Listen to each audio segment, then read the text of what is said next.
Your life was never the same, will never be the same after that, because the next morning, here's the question you might ask yourself. If I can walk on coals that are 1,000 degrees and not burn myself, what else can I do? It changed my life that fast. Every single decision I ever made in my life up until the Firewalk, for the most part, Joanne, was all based on fear. So how was I processing fear? Well, it changed because you really got one of two choices. And if you use it as an acronym, right, it's either forget everything and run, or now it's face everything and rise.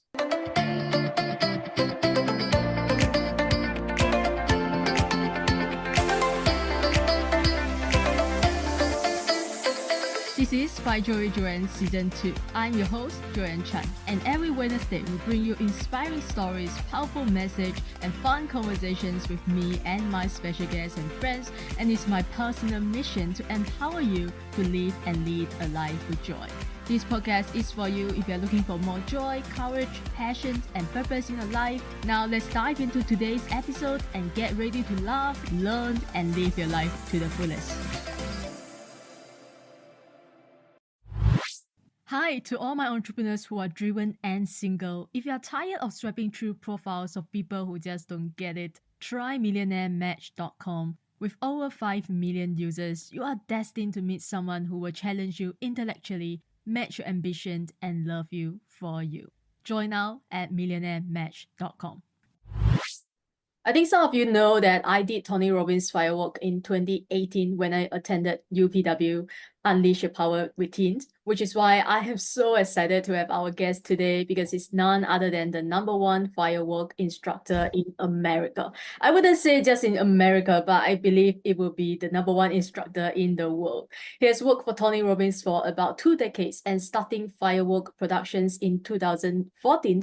And he and his incredible team have firewalked hundreds of thousands of people. And he and Tony Robbins set a world record in London in 2005, working over 12,300 people. However, his success has a scary and violent past. On June 8, 1988, he put a gun to his head to stop the excruciating pain from both drug and alcohol addiction. 2024, this year, marked 36 years of sobriety. Today, his clients include Google, NASA, Virginia Tech, Heineken, Entrepreneurs Organization, Mystery Hill, Tony Robbins, T. Half Acre, and just to name a few. He's here today to empower you to become the hero you have spent your whole life looking for. So, ladies and gentlemen, help me in welcoming the one and only Dave Albin. Dave, welcome to the show. Thanks, Joanne. That was quite a mouthful. So, great job for getting through all that. I love reading your bio. It's just so empowering to just read the bio itself. So, Dave, I did my research and I know that you have attended your first Tony Robbins seminar back in 1995. And initially you resisted the idea of working on fire, right? And oh yeah. but No, I'm not doing that, right? Yes. But at the end you did it. So Yeah. could you bring us back to that very moment and what went through your mind, and why did you do it at the end, and how did it change your life forever? Well, so what led up to the Firewalk itself is when I got sober in June of 1988, I was up late at night. I had insomnia, right? So I'm up late at night. It's 3 o'clock in the morning, and there he is. Tony Robbins, a young Tony Robbins in the late 1980s. He filled the airways. He was the infomercial king, and he was selling a program called Personal Power. And to date this, Joanne, it came on little white things called cassette tapes, right? So I bought his program. They sent it came in a really big box, right? Because it had all these tapes in it. And it was 30 days, and you would play one tape a day, and that's how you go through the program. Well, I plugged it in. I did what the man taught me to do, and it worked. So I ended up loaning my program to a friend of mine in Alcoholics Anonymous. And 7 years later, in 1995, my buddy Dan called me on the phone. And he said, "Hey, Albie, did you know that Tony's coming to town?"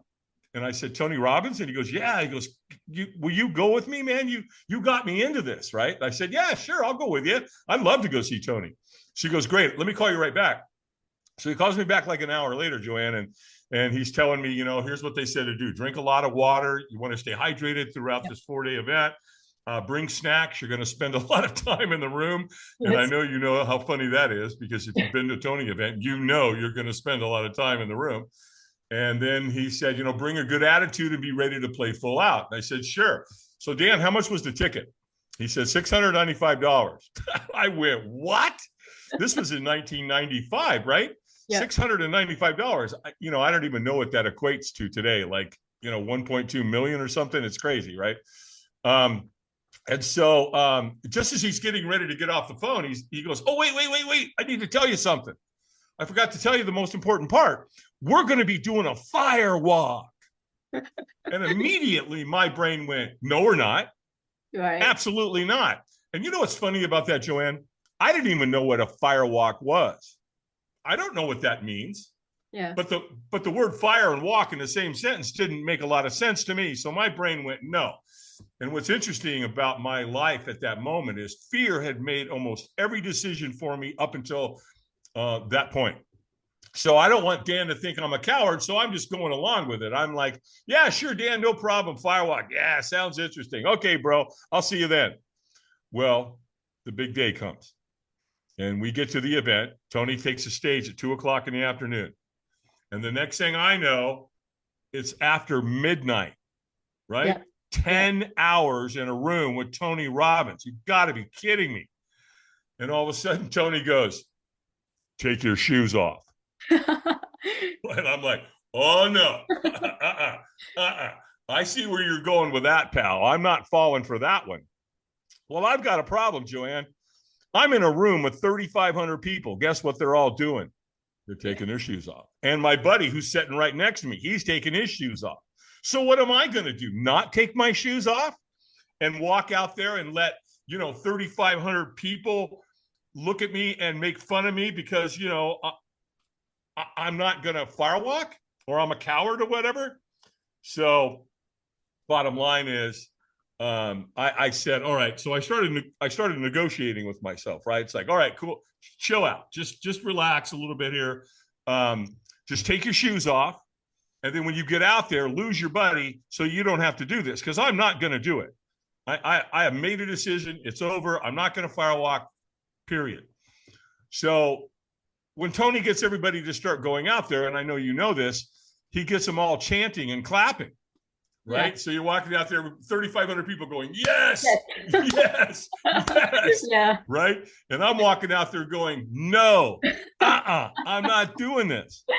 Well, it gets worse, right? Because when you get outside in the big parking lot where they facilitate the firewalk, he's got African drummers, right? So now you got this ambiance of dun, dun, dun, dun, dun, dun, dun, dun, and people are clapping and the excitement and the exhilaration. And, it's, as you know, it's quite a dog and pony show. So as I'm going out there, I ditched my buddy. 3,500 people walking out there, it was real easy to do. And my strategy is just go hang out in the back. Because if I do that, no one's going to know. Well, except me, I'm going to know, right? So I'm hiding out in the back, thinking I got it all figured out. I'm dialed in here. Well, Tony Robbins knows. Why did he bring firewalking into his events? Because he knows. He studied it. He researched it. He knows that the firewalk that's been around for 1,000 years is one of the most life-changing experiences any human will ever go through. And so that's why he brought it into his seminars. Well, he also knows there's people like me, and he knows what we're doing, and he knows we're hiding in the back. And he also knows if we don't firewalk, we're going to miss the paradigm shift. So what's he do? He trains people to come find you. Really, Tony? Really? They're going to come find me? Well, sure enough, I'm hiding in the back, Joanne. Next thing I know, here comes this guy out of nowhere. And he gets probably 15 feet from me, and he's staring at me. He won't take his eyes off me. And he gets pretty close to me, and he starts looking at me like a dog that hears a funny noise, right? Like there's something wrong with me. And he points at me and he goes, hey, man, are you okay? Well, when we're not okay, what do we say? I'm fine. Yeah, right. I'm fine. All good here, man. Nothing to see. Move along. And he goes right for the kill shot, man. He says, so, hey, man, are you going to walk tonight? And I said, absolutely not. I'm thinking, you idiot. Why do you think I'm hiding in the back? I want nothing to do with this. And he said, hey, man, he goes, that's cool. No problem. We don't want you to do anything you don't want to do. Yeah. And I thought, oh, okay, this guy's on my side. No, he's not. He's tricking me. Because the next question he asked me was, and by the way, Joanne, I have no idea who this guy is to this day. I wish I did. Because without him, none of this would have ever happened in my life. And so, you know, I certainly wouldn't be a guest on your show today if it wasn't for this guy, right? And so the question he asked me was, wouldn't you at least like to watch? And I said, well, yeah, sure, why not? Let's go watch these people burn their feet off. This should be entertaining. And I'm 100 yards away. I can't see anything, Joanne. Yeah. I can hear it, right? People are clapping, they're chanting, the drums are going, people are already firewalking, they're already in the celebration they're celebrating, they're jumping up and down, they're screaming. I can see the big fire over here in the corner. And so your audience knows, how do you set up a firewalk for 3,500 people logistically? Well, you start off by building a big fire. Yeah. And you let it burn all day long. And you just keep feeding it, right? With hardwood, seasoned hardwood, oak, locust, hickory, this kind of wood. And so when you feed it all day, after 10 hours or so, it renders. And so you have a big giant pile of blue coals, and it's gorgeous. It's a beautiful fire. And so what you do is you take a wheelbarrow over there, you fill up the wheelbarrow, you bring a wheelbarrow in between two lanes of sod, of grass. And we reference that as a fire lane. And it's about 3 feet wide, and it's about 15 feet long. And then all we do is we take a flathead shovel from that wheelbarrow full of coals, and we just sprinkle them on top of that grass. We pat them down, and that's what people walk on. Well, again, this guy's convincing me that the good idea, just go watch, man. You don't have to walk, right? And so I said, okay, it made sense to me. So I took the bait and I got in line. Yeah. And so I'm kind of walking along, and another stranger comes up to me. And the stranger kind of whispers in my ear, kind of loud, actually. He said, he knows when you're ready. When he says go, you go. And I went, and he just went, pew, and he just disappeared into the night. And I'm like, what do you mean? What are you talking about? What do you mean he knows when you're ready? When he says go, you go. What does that mean? Yeah. And so I'm kind of walking along. And keep in mind, again, I started off with 3,500 people in front of me. I can't see anything. I get to where there's about 1,000 people in front of me, and I get to a point where I can see at an angle, right? And I'm looking, and they're doing it. They're firewalking. Every race, every creed, every color, they're doing it. And my brain is going, why? Yeah. What's wrong with them? Why would they do that? Yeah. We're mammals. We're taught to run from fire, not walk on it. And so now I'm mesmerized, right? I can't take my eyes off it. It's kind of like a car wreck. You say you're not going to look at it, but we look at it anyway. And so I'm just staring. Well, I'm not really paying attention to what's going on in front of me. And as we're moving along, the next thing I know, boom, guess where I am? In front of the firewalk. I'm at the front of the line. And I'm asking myself, how the hell did I get here? Right. So there I'm standing there, and now I'm looking down at the fire lane, right? And the coals are bright red. That fire lane full of coals is glowing bright red. The wheelbarrow's there. I can feel the heat coming off. Yeah. My heart is beating out of my chest. I am out of my mind with fear. And so I'm staring into the abyss. There's a trainer standing right there. And all of a sudden the trainer goes, eyes up. And I went, oh, that's right. Yeah. I was in a room with Tony for 10 hours. Guess what he taught me? Keep your eyes up. Don't stare at what you fear. Keep your eyes up and look at the celebration end, because that's where the reward is. And so now my eyes are up, and the trainer goes, squeeze your fist and say yes. And I went, yes. And he went, stronger. And I went, yes. Well, he could tell, Joanne. He could tell I wasn't in a peak state. I was probably pretty close.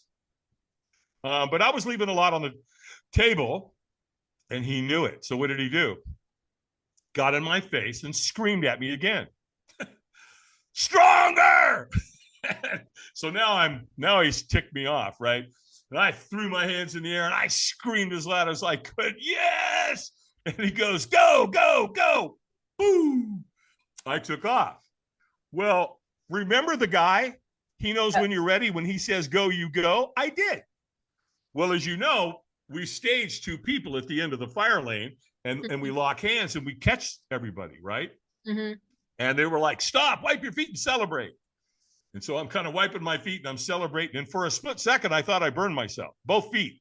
Yeah. And I looked at both feet. There's no burns.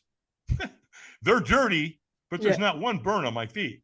So now I'm having this conversation. I just walked on coals that are 1,000 degrees. I didn't burn myself, and I don't have a clue how I did it. But I took credit for it, right?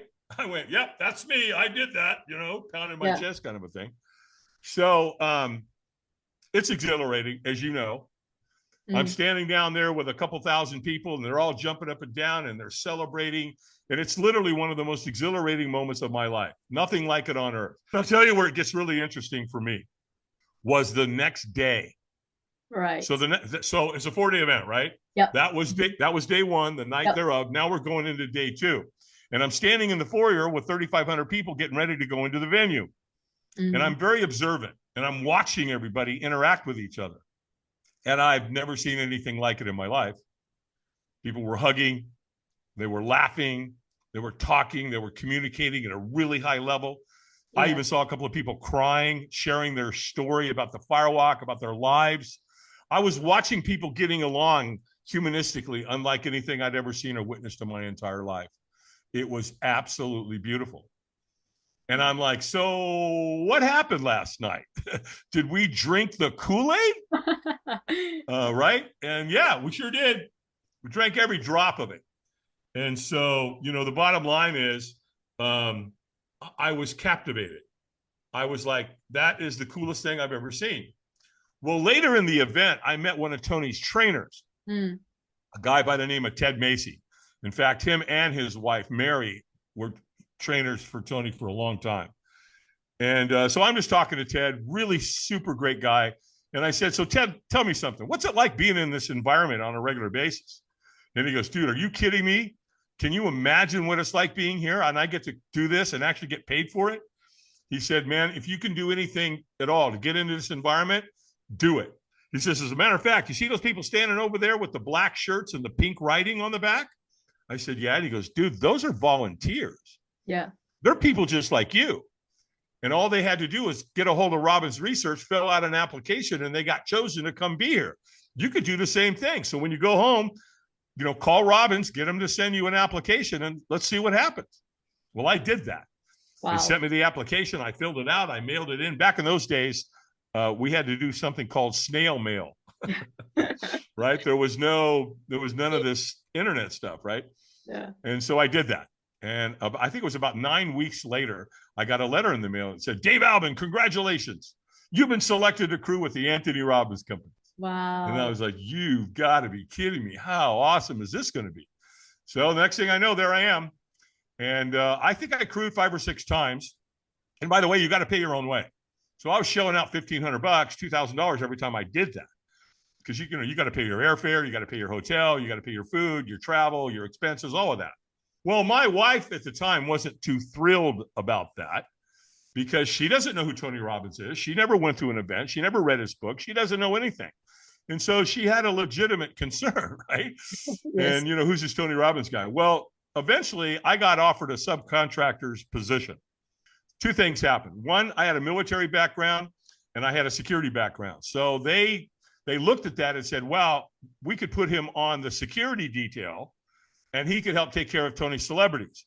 So that was one of the first things that happened. The second thing that happened was because I lived on a farm and I knew how to use tools and log splitters and hatchets and chainsaws and all this kind of stuff, they said he'd make a great person to put on the fire team.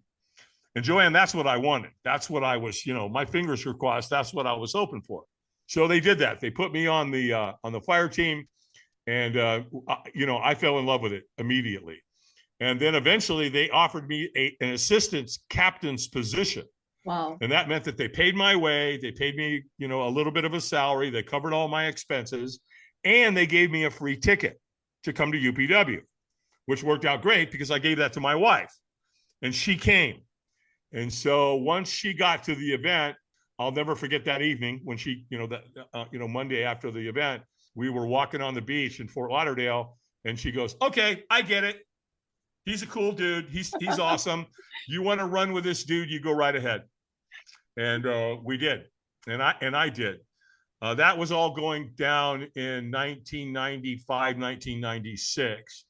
In 2003, Robbins offered me the captain's position. And that just meant that I would take over all of Tony's Firewalks globally. He also offered, because I homeschooled at the time, he offered to pay for my family to go on the road with us. Wow. So my wife and my 2 kids at the age of 6 and 9 got to go on the road full time with Tony Robbins. In fact, their first event was Sydney, Australia. Oh, that is beautiful. And so that went down in 2003. In 2005, we set the world record in London. That's where we firewalked 12,300 people. Now, I want to disclose that, yes, I reference it as a world record because, to the best of my knowledge, it is. There's never been a firewalk anywhere in the world, anywhere close to that. But the Guinness Book of World Record was not there. But you know, the only other firewalk that comes anywhere close to that is another Tony Robbins seminar, maybe of 10,000 or 11,000. So that happened in 2005. And then to move this forward, Joyan, in 2014, I'm driving down the road and my phone rings. And it's Google. And they're like, "Hey, Dave Albin, are you the Dave Albin that does the firewalks for Tony Robbins?" "Yes. What can I do for you?" "Well, if you're not under any contractual obligation or non-compete, we'd like to talk to you about hiring you." And I'm like, "Really?" "Well, homeboy's a free agent. What you got?" And next thing I know, I was being contracted by Google to do a gig for them. Wow. In fact, I got hired by Google twice. And that's really, Joyan, that's when the light bulb went off. I created Firewalk Productions. Next thing I know, shortly after I retired from Tony's organizations, I went to NASA, and then Notre Dame, and then, you know, Virginia Tech and Remax and Microsoft and Heineken and the EO organization and the YMCA. And, you know, the next thing I know, I'm on the Find Joy podcast with Joyan. So, right, you never know what it's going to lead you. So the bottom line is, you know, since 2014, we've really been going hot and heavy ever since.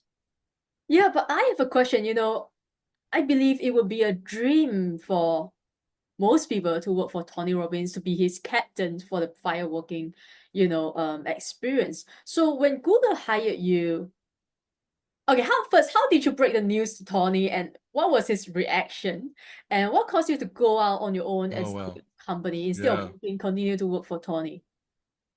Well, you know, I had been there 19 years. Yeah. And that's a long time. And it was an unbelievable experience. Tony treated me and my family like gold. He loved my kids, you know, because again, when they first came into the environment, they were very young. My daughter was 6 years old the first time she firewalked. My son was 9. So he knew that. He was there the moment he and I walked both of my kids, you know, and it was very, you know, we cried, you know, it was like there's 2 big grown men, you know, walking a couple of kids crying and enjoying the moment, the magical moment of what that was like. So, you know, once I got to Google, you know, I kind of knew it was my time. I knew, well, let me back up. When I was at Google, I was having lunch and we were sitting at a big table, round table, and there's like 8 of us at a table because the event was 148 executives, the first event I did for them. And so when I was talking to one of the executives, she told me, she said, "Dave, hey, you know, I'm just going to share something with you. You may want to think about starting your own business because we're going to tell you there's a heck of a marketplace for you. Corporate America will be all over you because you're creating one of the most magical, life-changing, paradigm shift experiences on earth." And again, CEOs and corporations and entrepreneurs and business owners will eat you alive, man. They'll be all over you to hire you. And I took a step back and I go, you know, Google's telling me I should start my own business. So maybe I should listen to him. So the very next event, I told Tony, I said, "Hey, I need to talk with you before the event's over." And he looked right at me and he knew. He goes, "You're leaving, aren't you?" I said, "Well, I'm not leaving you. I'm just, you know, it's time for me to move on." I go, and Tony, you know what? You don't need me anymore. You really don't. There's a half a dozen people out there in that parking lot right now that can do my job. And I'll help you through that process. And, you know, you've got no worries whatsoever. So we, at the end of that event, we went and we sit down in the green room and we had a really long conversation. And, we talked about the thousands of people that we firewalked. We talked about, the young man that had lost both legs in a drunk driver accident. Somebody had hit him and he firewalked and he walked on his hands. We talked about 9/11. We talked about, being on the Big Island together during 9/11. We just reminisced and talked about all the different things that we had experienced together. And it was very heartfelt. There were a lot of tears. There was a lot of emotions. There was a lot of laughter. And, there was a magical friendship that had transpired over, just shy of 20 years. So it was a really wonderful moment. And then again, after that, I've been on my own ever since. He invited me back to UPW in Dallas here last year. And so I went to that and it was very nice and to get back in the environment and be around him and everybody. But again, so right now, Firewalk Productions is, we're quite busy. We stay very busy. And then, I have made a big turn here recently. I was on a podcast. I don't know if you know this. I was on a podcast a few months ago. And after the podcast, I'm talking with Natalia, and she asked me a very interesting question. And the question was, have you ever done a firewalk for veterans? Mm. And I said, you mean specifically? And she said, yeah. And I said, no, why? What's going on? And she said, well, we have 200 veterans, and we think that you could help save their life by, getting them involved in the firewalk community. And we could create, an event that reignites their purpose. Mm. Here we are on June 6th, right? Yeah. Which is one of the most monumental days of American culture. This is the day that the American troops and the Allies stormed the beaches at Normandy during World War II. And without that, the world would have been forever changed, because this is what helped the Americans and the Allies win the war against the Nazis. And so it was a big deal, right? So she went on to tell me, and I go, well, I know the suicide rate's really high. And she said, I go, it's like 22 a day, right? She goes, no, that's only if they leave a note. Wow. So it's, and so we know that most of them don't leave a note. So it's probably in the 40s to 50s a day are taking their own life. Well, why does a veteran take their own life? Well, first of all, they join the military, they get trained, they get deployed, they go over there, and really bad stuff starts happening, and they get exposed to it. But they work as a unit. They're moving as a unit, right? And so there's a great deal of purpose with that, Joanne. So now they're all keeping each other alive. And then in the back of their mind, though, right, they know that that dreadful day is coming, that day where they have to go home. And as soon as they go home, everything is severed. The purpose drops off. The camaraderie, is now missing because they're fragmented when they get home. They don't hang out anymore. And so depression sets in. And then they reach for something, either a drug or alcohol. The next thing you know, we lose them. And so it hit me pretty hard. I'm a vet. My father, who raised me, was in Europe during World War II. I grew up during the Vietnam era. So knowing that 40 to 50 men and women are committing suicide every day, I knew I had to be part of helping that to stop that and be part of it. So we created that night when I went to bed after I talked to Natalia, I said, can you give me a couple of days to think about it? And she said, yeah, of course. I woke up in the middle of the night and it came to me, Operation Do No Harm.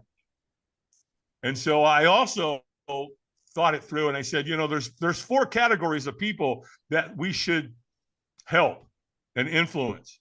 And 1 is veterans, 2 is first responders, 3 is single moms, and 4 are kids that have been neglected and abused. And so another podcast I was on, Ed Pericott, who is the president of the Sunshine Rotary Club in Modesto, California, he had me on his podcast. And after talking to him about it, he said, Dave, would you come here to Modesto? And my Rotary will sponsor the event. So we did that. We did that event on April 12th and 13th of this last year here in 2024. And we had a bunch of other sponsors who showed up for that. We had the American Weed Company, who has designed a peptide with cannabis to help the people that are depressed and suicide and PTSD with their cannabis product. Incredible people, incredible company, great product. We had C3 Insurance, incredible insurance company out of San Diego that does a lot of work with veterans. They came, they were incredible. They brought a video production team. They videoed the whole thing. They've already created some really cool videos so that we can use it. We're going back next year. The Rotary said, we want you back next year. So we're going to do it again next April of 2025. And then, of course, my friends over at the Zippo Lighter Company, I've been, if you're going to light a fire, you got to light it with something, right? Yeah. So why not use a Zippo lighter? Well, I went to them and I told them that Operation Do No Harm was coming. Would they like to get involved? And they said, oh, absolutely. So they invited me to Bradford, Pennsylvania at the manufacturing plant. They literally took me on a tour. They don't do that, Joyan. There's a museum there if you want to go learn everything about Zippo from the moment they started in 1931. And since 1932, these guys have manufactured over 800 million lighters, right? So anyway, I sat down with their production team. I told them about Operation Do No Harm, and that's what they created. It's absolutely beautiful. Yeah. It's got and the fire feet right here, it's raised. You can feel it. On the back, it's got the rotary, and it's got the date of the event. Wow. So love my friends over at Zippo. These guys are awesome. I use their lighters, when I do all our firewalks. So it's quite a movement. And so Operation Do No Harm is a 501c3. It's a nonprofit. So what that means is companies can make a donation to Operation Do No Harm, and then that donation, Operation Do No Harm, will hire Firewalk Productions. Firewalk Productions will come in and create the event. So now a company can come in with not only with their people, but they can sponsor whatever 4 categories they want. Maybe it's kids, maybe it's single moms, maybe it's first responders, maybe it's vets, maybe it's vets and first responders. And so now, that company that made the donation, we come in and do all the work. We do all the heavy lifting. We make it all happen, but they get the credit. Right. They get all the credit, right? And which they entitled to. That's what we want. We don't need any credit. We're way beyond that. So it's really a beautiful opportunity for corporate America to be able to step up, help vets, single moms, kids, and veterans, and at the same time, bring their people to the event so that their people go away with what I call a golden handcuff of knowing that they all participated and helped out in saving some vets, first responders, single moms, or kids that have been abused lives. Yeah, very powerful. Yeah, thanks for sharing everything that you're doing right now and the opportunity that is available for corporate America. So I want to go back to something that you mentioned, which is, Sure. for veterans, that the day they go back home, they lose all their purpose, they lose their identity, don't even know what to do with their life anymore. And it's quite similar, I would say, to the experience of a seminar, a motivational, a motivational boot camp, right? For example, like, we know, okay, 4 days it went, our energy is at this level, right? But on Monday, when we go back home, when we go back to work, everything's back to normal, right? So how do you make sure that the changes or the breakthroughs happen, initiated during the 4 day or 3 days, whatever, length event is sustainable in the long term? Yeah. Wow, great question. I love that you asked that and how you frame that. So they go back to work on Monday. Well, let's back up to the event. Yeah. So I do a whole bunch of other things to anchor it in so that it becomes a lifetime experience and they'll carry on for a long period of time, right? So one of them is we do the board break at the Firewalk as well. Okay, so what happens is it's a martial arts move. I'm going to teach everybody how to break a board with their bare hands. So what they do is I have them write something on front of the board they want to move towards. I have them write something on the back of the board that they need to move away from. And then I have them write anybody's name on the board, Joyan, they're in conflict with, right? So if forgiveness or reconciliation is part of that relationship, I have them write that name on the board. The other thing I do is to create the rite of passage is I have them write anybody's name on the board that they've lost. Wow. So the other thing we do is that we have them stand up and take an oath. I have them promise to do no harm. Mm. And when a military veteran makes a promise to do no harm and they take an oath, guess what? They live up to it. That's just the way that's the culture. That's the way they've been trained. So now they've taken an oath. We take them outside. They break the board. After they break the board, we kind of walk them in a circle. And then they throw their boards into the fire. And then we firewalk them. And then after we firewalk them, what we do is we have essential oils. Uh-huh. So, you know, as you remember with yours, it was what? It was like, stop, wipe your feet and celebrate, right? Well, here we have stop, wipe your feet, celebrate, smell this. Okay. So the reason that we have them smell that is because it anchors it in, right? So now we can go back and say, here's this oil, put it in your pocket. And 3 months from now, when you're feeling low or you're feeling whatever, and maybe your inspiration drops off a little bit, pull this out of your pocket and smell it. Right. And guess what it does? It takes them right back to that moment when they firewalked. Yeah. So that's all we basically have to do there, Joanne, which again, I'm so glad you asked that because it's really powerful. All we have to do is give them something to smell so that it anchors it in. Yeah. And then there's one other thing I do. You'll love this. I do what's called the Ho'oponopono heart hug. Yeah, I know. So that. after they board break and they firewalk and they've smelled the oil and they do all this stuff, we put them in a circle.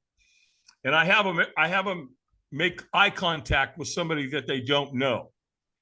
And then after that, I have them go over that to that person, stand in front of them, and I put them in a heart hug. And a heart hug means that normally when you hug somebody, you do it this way, right? I do it the opposite way. We put our hearts on top of each other. I have them close their eyes, and I have them take 3 cleansing breaths, big, deep diaphragmatic breaths. And by the time you get into or out of the second breath, their hearts calibrate. That means you're standing there with somebody, a perfect stranger, and your hearts are beating at the same time. Mm-hmm. So I'll do that a few times until everybody, now I've got the whole group's heart beating at the same time. So I'm trying to do things there at the event that last a lifetime. And I even teach them how to do that. Look, if you want to go home, you want to teach your kids something really powerful, you want to teach something, in your community or whatever, teach them this heart hug. And again, same thing's going to happen. Everybody's heart's going to start beating at the same time. So when you're standing with 100 people or 1,000 people or whatever it is, doesn't matter the number, and everybody's heart's beating at the same time, it's a very, very, very powerful moment in their life. Yeah, it's certainly. Yeah. And something they'll never forget, obviously. Yeah. So, okay, let's talk about the psychology behind firewalking, because I know a lot of people listening to this episode right now, they might not have the experience yet. They might not have done firewalk in their life. I think most people have not done that. And I remember when I done my firewalk at Tony Robbins, I posted it on my Facebook on that very evening when I done the firewalk, I posted it on my Facebook to celebrate. And I have friends calling me like stupid, they say, why would you do that? So tell people, why is it so powerful, and what psychological and emotional benefits do people gain from firewalking? It's not just stupid, right? Right. Yeah. Right. You got whatever you want, but that's just, if they don't know anything about it, and yet they're going to make comments like that, then that's just cognitive dissonance. And that just shows ignorance. It also shows stupidity at the same time. People will think they're an authority about something they know nothing about. And again, that's just arrogance. Mm-hmm. So let's look at it from it being a 1,000-year-old ritual. Firewalking has been around for 1,000 years, according to what we've seen and found out there in different cultures around the world. The Phoenicians, the people of India, they're all using it as a rite of passage. They're using it as a spiritual connection between the tribe. There might be a graduation, a young boy becomes a man. He steps into manhood. Same thing for women. A girl becomes a woman. Maybe when she has a baby, she'll hold the baby and walk across the fire with the baby. They do that in India all the time. It's a common practice for them. The Indo-Europeans, it's fascinating there, because then back in the day when the men would have to go to war, the women would build the fire that night and create the ceremony, and then the men would walk, and then the next day all those men, are warriors and would go off to war. So the women believed that they would protect them, and it would give them strength, and it would give them fortitude, and it would, create a powerful army, so that tribe wasn't defeated. The Polynesians, the Hawaiians, the Native American Indians here in America. The people of Portugal, the Spaniards. I mean, it's all over the world. Tony Robbins just knew it was a very powerful experience. And, is there some craziness to it? Yeah, probably a little bit. Yeah. Because as well as I do, when you're standing in front of that fire and you're looking down and those coals are bright red, your brain's going, no. Yeah. Right? Here's what we also know. We know that what doesn't challenge you doesn't change you. Period. That's the way it works. And if you don't think that's true, just go examine what happens when Navy SEALs are being trained. They don't become Navy SEALs sitting in a classroom, though that's important. But no, during Hell Week, when they take them out into the middle of the ocean off the coast of San Diego in that cold water, and it's dark and black, you can't see anything, and they throw them overboard.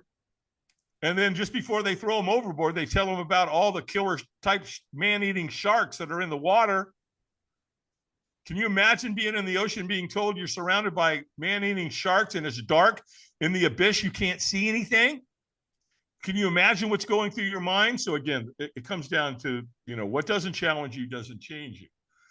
And so that's really the bottom line. And from a psychological standpoint, you did it. You know how it influenced you. Your life was never the same, will never be the same after that, because the next morning, here's the question you might ask yourself. If I can walk on coals that are 1,000 degrees and not burn myself, what else can I do? Yeah. It changed my life that fast. Every single decision I ever made in my life up until the Firewalk, for the most part, Joyan, was all based on fear. So how was I processing fear? Well, it changed, because you really got one of two choices.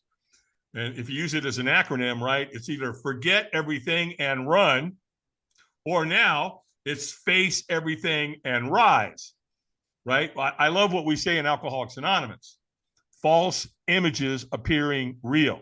Yeah. Most of the time, what we fear isn't even real. Yeah. Right. So, and fear is a good thing, right? In some regards, because it's there to guide you. Yeah. However, if it becomes your jailer, now you got a problem, because it'll take everything from you. Fear is a liar. I mean, we know that. We've all caught ourselves where fear is telling you something and it's not true. And so, again, once you get a handle on fear and you control it, letting it control you, your life will absolutely change forever. And that's just the way it works. And Tony Robbins knows that. And that's that's why he brought it into his events. Yeah, it's all about the like I said, it's a metaphor, right? It's a metaphor for overcoming your fear. So this is also the last thing that I want to talk to you about. Is about fear, because I was looking at your website, and you drew so many quotes today, and they are all my favorite quotes. And one of my favorite quotes, and it's also the same quote on your website, is everything you have ever wanted is sitting on the other side of your fear. So yeah. That's the right over there. It's sitting right over there. Right. So right. Yeah. And Absolutely. you and I, we know that everyone is being held back by fear, whether it's fear of failure, fear of success, fear of, I don't know, everything, right? Anything. So what is the first step to overcoming fear in life? Do something that scares the hell out of you. Right. I mean, great question. And that's really the answer. Yeah. And continue to do that. Yeah. And then once you start to challenge your fears, you'll realize all the things that you've been told that fear told you that wasn't true, and you'll realize that fear is a liar, and you'll get a grip on it. It's like, going to an amusement park and getting on a roller coaster. Look at how many people don't do it and stand around and look at it. Yeah. and watch. And then, of course, they'll say that other people are crazy for doing it. And that's really their own rationalization for being a coward, because fear is controlling you. Yeah. And it's, again, it's okay, because fear is there to keep us from doing really, really dumb stuff where we could get killed. But again, life's short. The fears you don't overcome, let me say it this way, the fears you don't overcome become your limits. That's just the way it works. You know, I believe that every human being has two lives. One of my mentors told me this. He said, Dave, just know that every human has two lives. And the second one starts when you realize you have only one. Wow, I love and that. I believe that the two most important times in your life is the moment you're born and the moment you figure out why. Yeah. There's a divine purpose to your life. Yeah. And we all have it. Some of us get more connected to it than others. Yeah. So this is where I talk about, you know, living from the inside out, opposed to living from the outside in. If you think a new car or a new house or something materialistic is going to make you happy, you're going to find out, possibly, I hope you find out, that that's not true. Because I believe that if you help enough human beings get what they want in life, you'll always get what you want. It's a universal code. Mm.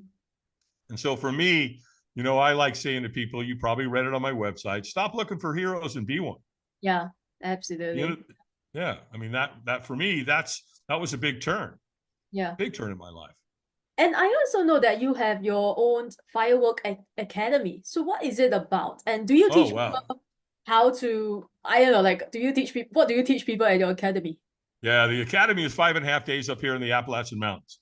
So I live in the northwestern part of the state of North Carolina, in the Appalachian Mountains. We're up here around, you know, my cabin is sitting up here at 3,500 feet. So people that come to the academy are trainers, they're coaches, they're CEOs, they're entrepreneurs, and they want to come learn from me. We teach them firewalking, glass walking, board break, brick break, arrow break, rebar bending. We teach them a whole array of different team building experiences. And then we teach them how to go out and implement, how to talk before people, how to make presentations, how to be a keynote speaker, how to promote yourself, how to join a chamber of commerce, what to say, what not to say, how to talk to fire marshals and get everything approved.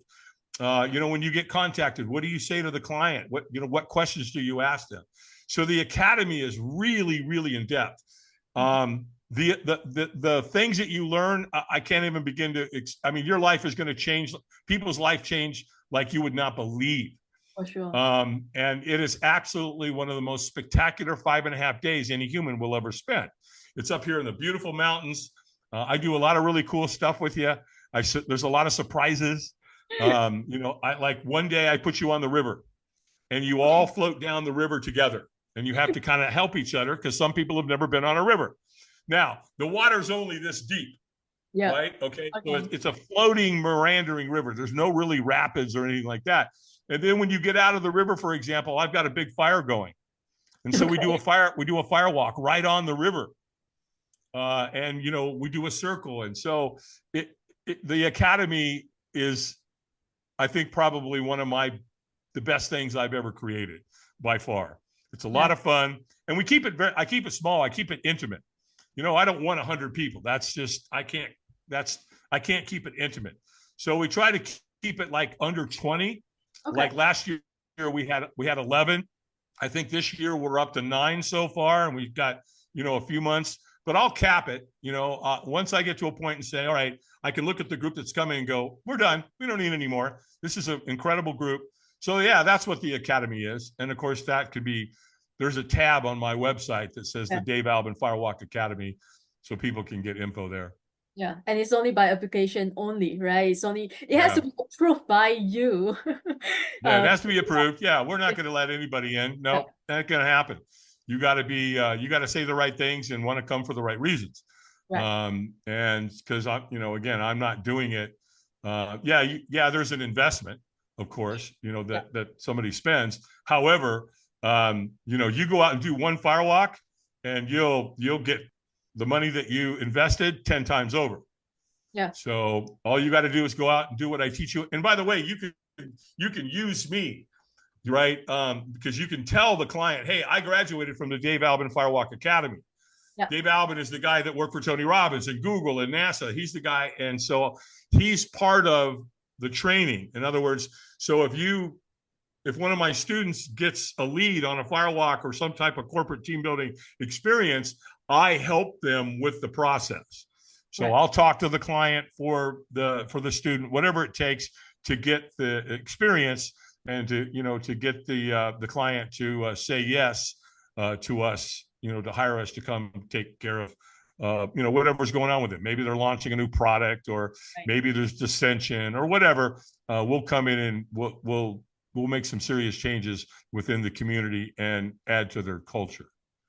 Yeah, Dave, you're doing big things, and I am so happy that I get to speak with you today. Time is we all know that time is more expensive than money. You can never buy back time. So thank you so much for your time pleasure, today, Joyan. and bringing so much fire, positivity, and motivation to our show today. But this is not the end yet, because we always end with final 5 rapid fire questions. So you're gonna love this. Every Here we go. question has to be answered in 1 word or 1 sentence maximum. Sure. All right. The first Let's question: go. what is one thing you wish you knew earlier? I've been asked that question before, and when I first thought about it, I thought, well, the tragedy of my drug and alcohol, life. If I could go back and tell my young self, alcohol and drugs are going to kill you, it's going to ruin your life. However, I wouldn't change anything, Joyan, because if I changed one thing in my past, I wouldn't be where I am today. So I look at every tragedy, everything that went wrong, all of that. I looked at every single one of those as a blessing. And I know you know this, and that is, life doesn't, when you realize that life happens for you and not to you, changes your life forever. Yeah. And I guess I have the answer for the second question. If you could live your life all over again, what would you do differently? I wouldn't change a thing. Right. Not a thing. All right. Yeah. Third question: what is something you're trying to learn or curious about right now? Well, I'm at that age, I'm at the age, and I live up in these beautiful mountains. I got an adorable cabin up here in the woods. It's me and my German Shepherd.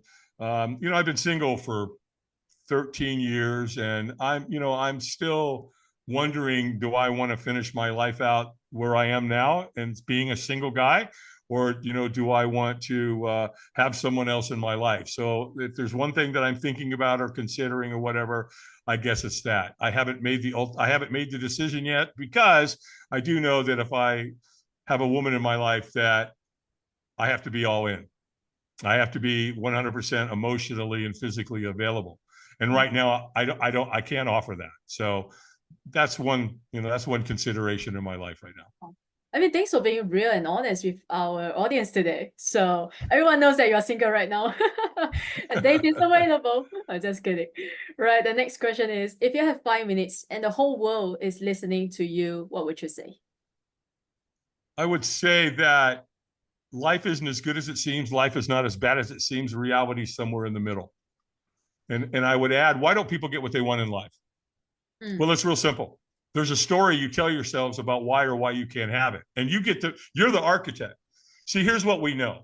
Every single thing that happens to any human being, I don't care if it's really good or really bad, we create the story about whatever happened. So we get to write that chapter. So you better write a good chapter, because if you don't, and you write a chapter that doesn't empower you, then that's not the way you want to go. Don't embellish, right? I think Viktor Frankl left us one of the greatest examples of the spirit, of the human spirit, that has ever been captured. And if you don't know, he wrote the book, if any of your listeners don't know, he wrote the book, Man's Search for Meaning. And it's a really hard read. I'm going to tell you, it's not an easy book to read, because he had to capture what happened to him, and he was at Auschwitz. So, there he was, with the Nazis in a concentration camp. And they killed his family. Imagine waking up every single moment of your life. You don't know if you're going to the chamber that day and die a horrible death. And so he lived with that every single second, just like all the rest of the people that were in Auschwitz.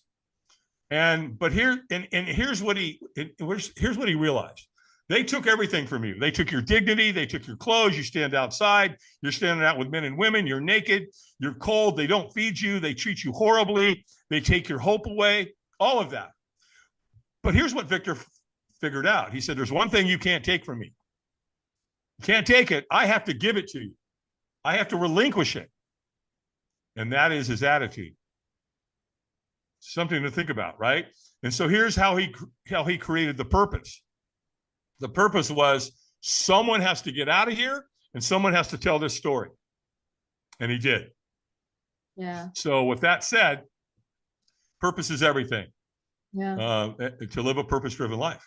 And again, I'll say it again, you help enough people get what they want in life, you'll always get what you want. Yeah, that's beautiful. That's powerful. The last question is, what brings you the greatest joy? Right now, my family has always been my greatest joy. I have 2 grandkids.